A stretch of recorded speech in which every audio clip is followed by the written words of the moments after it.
The Ministry of Energy has again called for equity participation in the petroleum industry by indigenous Ghanaian companies. A meeting of operators in the oil and gas industry ahead of Ghana's maiden licensing round bid scheduled for October this year provided a platform to show indigenous Ghanaian companies of preferential treatment in the petroleum industry. As in many developing countries, the oil find created euphoria, the perception being that it would herald the much-needed resources for the nation. This can be associated with the socio-economic advancement of the country. The oil find also brings in its wake feeling that indigenes must participate in both the natural and artificial exploitation. Local content has been defined as the percentage of locally produced materials, personnel, goods and services rendered in the petroleum industry value chain. Local participation in the Ghanaian context is viewed as the level of Ghanaian equity ownership in the oil and gas industry.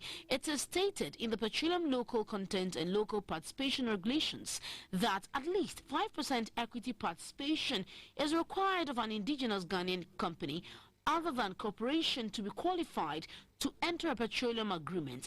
The Chief Director Coordinator for Outer Continental Shelf Project at the Ministry of Energy, Mr. Lawrence Apalse, said it is apt that such a program is organized to complement Ghana's maiden licensing round bid.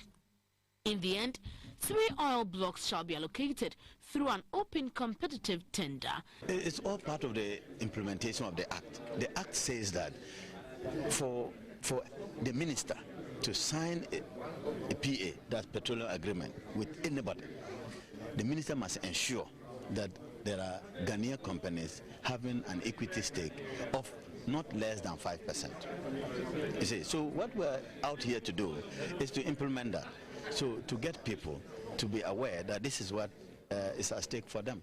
Because we envisage that there will be difficulty in implementing the petroleum agreement if we don't have this 5% stake from the Ghanaian community, we are making every effort by organizing fora like this to explain to people and see if people can come together so that we don't sidestep the law. There were presentations on local content and experiences over the years shared by the Petroleum Commission, Cosmos, Woodfields, Springfield E&P Company, among others. The law also recognizes that in certain circumstances, there could be a challenge in raising this minimum 5% equity participation.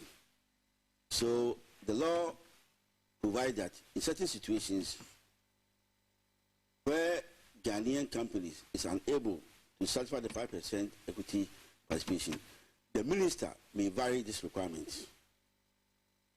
What means that if it's proven that every effort has been made domestically and we cannot get Ghanaian company or companies to raise this 5% equity participation, the minister may reduce this 5% requirement to a level that could be affordable to Ghanaian companies. The Ministry of Energy says Ghana is committed to providing the enabling environment for investment in the upstream petroleum sector. This is also to ensure sustainable management of resources.